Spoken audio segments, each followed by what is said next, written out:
Thank you, darling. It's interesting how the truth can sometimes seem might malleable, depending upon your point of view. Like how those dime novels make you out to be something you're not? Jack, don't be starting trouble. No, he's right. They do tend to exaggerate. Did they exaggerate your part in taking down the Daltons? Well, I was there in the flesh, boy, so I saw what happened firsthand.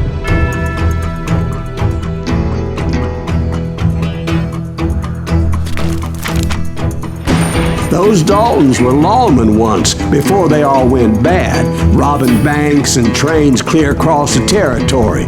Until Coffeeville, of course. I was one of the citizens who took up arms that day. Fighting on the side of right? I did my best, sir. We all did. It was early morning. One of my friends was a local gunsmith, and he handed out firearms to anybody who'd take one. You see, the Daltons got it in their heads to rob 2 banks at the same time. 2 banks on the same damn street. He can't stand against the book. Story was Bob Dalton's girl was always writing him about how he had no ambition. Well, you're nobody next to Jesse James, she'd say. Finally, the bastard took his brothers to Coffeeville just to shut her up. Well, the locals recognized the Daltons right off. Before they could get away, half the town took up arms to defend their property. We got us an eater.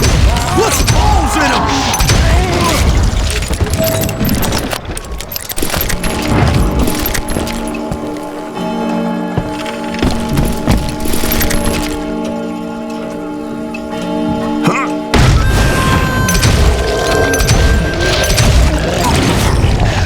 The brothers paid dearly for their stupidity, but everybody knows they had it coming. There's more to it than that. I read all about that day, so I know for a fact that it went down very differently. First of all, it was high noon. A posse of U.S. deputy marshals were on the rooftop across the street.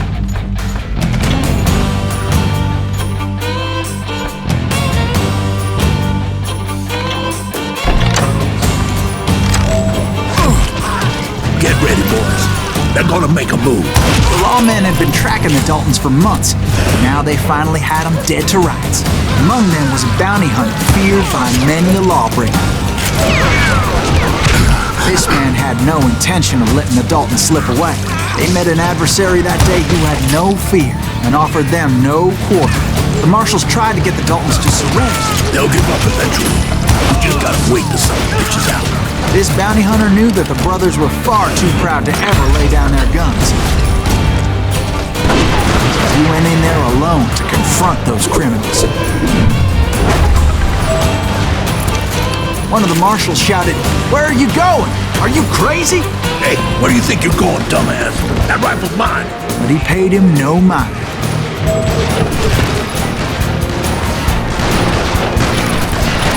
He saw a way to get around to the back of the bank. Then he figured out how to hit the Daltons from a direction they weren't expecting.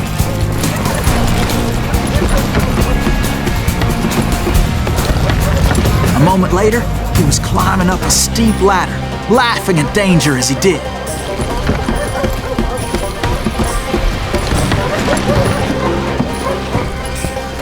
It was brave men like him who risked their lives to tame this wild country.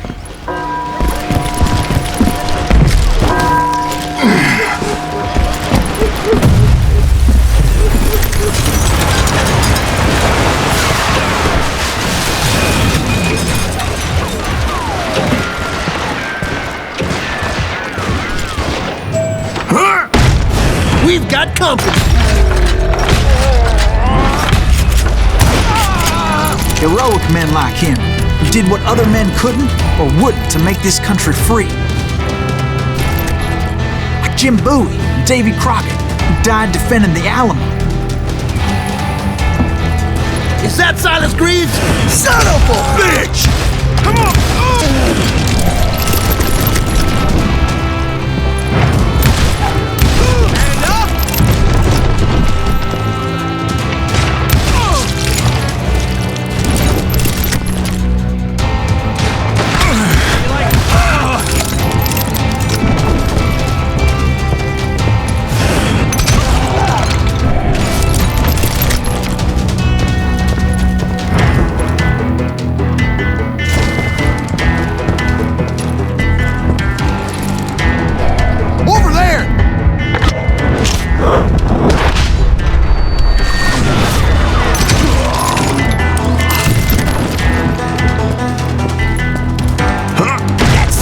Greaves!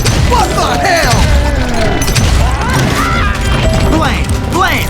He came away victorious, taking down those thieving Daltons.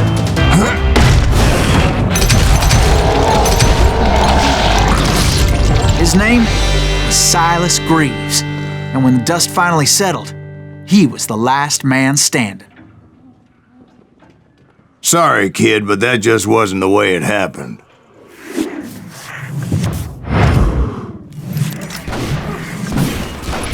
It was early evening, not high noon.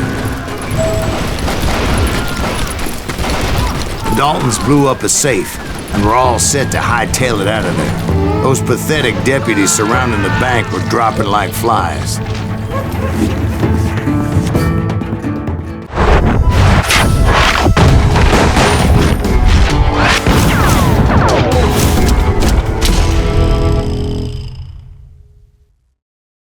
I had been tracking those jokers for months, waiting for them to do something reckless. And finally, they did. Those stupid bastards decided to rob 2 banks at the same time in the same town where everybody knew them. But they still had friends in Coffeyville. What are you gonna do? Oh, now what?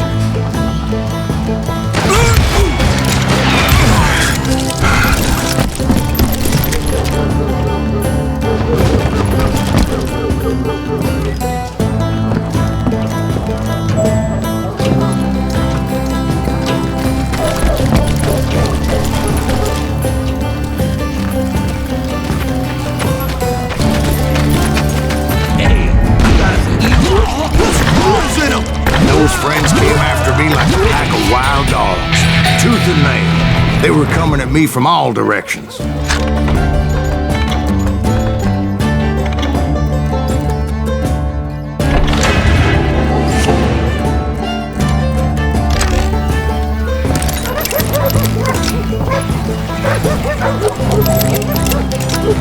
I caught sight of the Daltons running with the money and didn't want to lose it. Problem was, they knew the town better than I did. And to top it off, I found myself in the middle of another shootout entirely. Did the Daltons hole up in somebody's house? No, it was the Smiths, I believe. They were cousins of the Daltons. They were shooting at the Browns, who were shooting at the Daltons, which wasn't any surprise, since those 2 families have been feuding forever.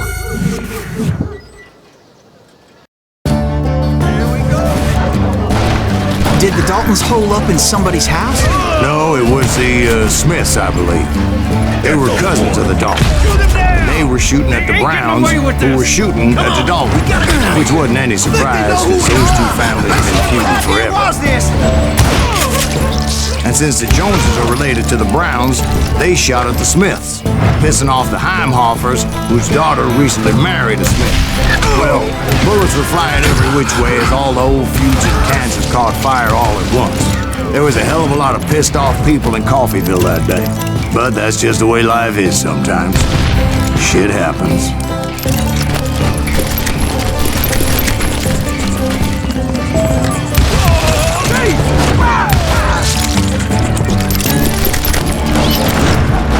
I'm ending you.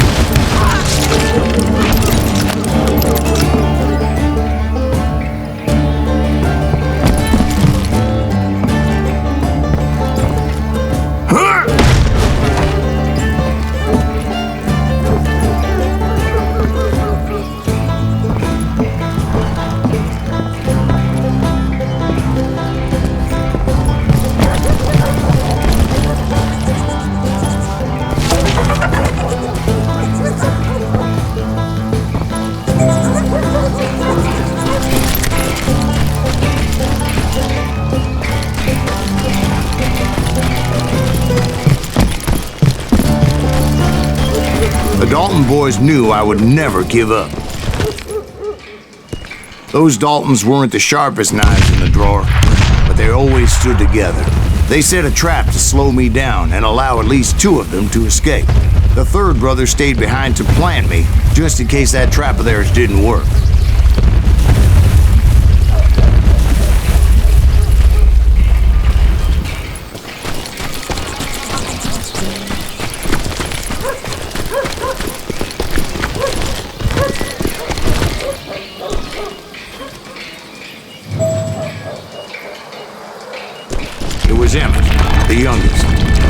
decided to stand his ground and face me down. I ain't afraid of you, Silas Reeves. This is where it ends for you. He was determined to protect his brothers. And I understood how he felt. Taking me on all by his lonesome wasn't exactly a recipe for a long life. You are dead, law dog.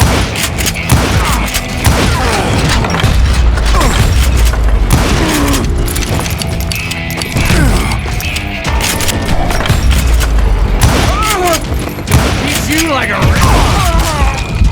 But Emmett Dalton survived the robbery in Coffeyville. He's the only Dalton who did. They say he was shot 23 times. Well, Dwight, who do you think put all those damn holes in him?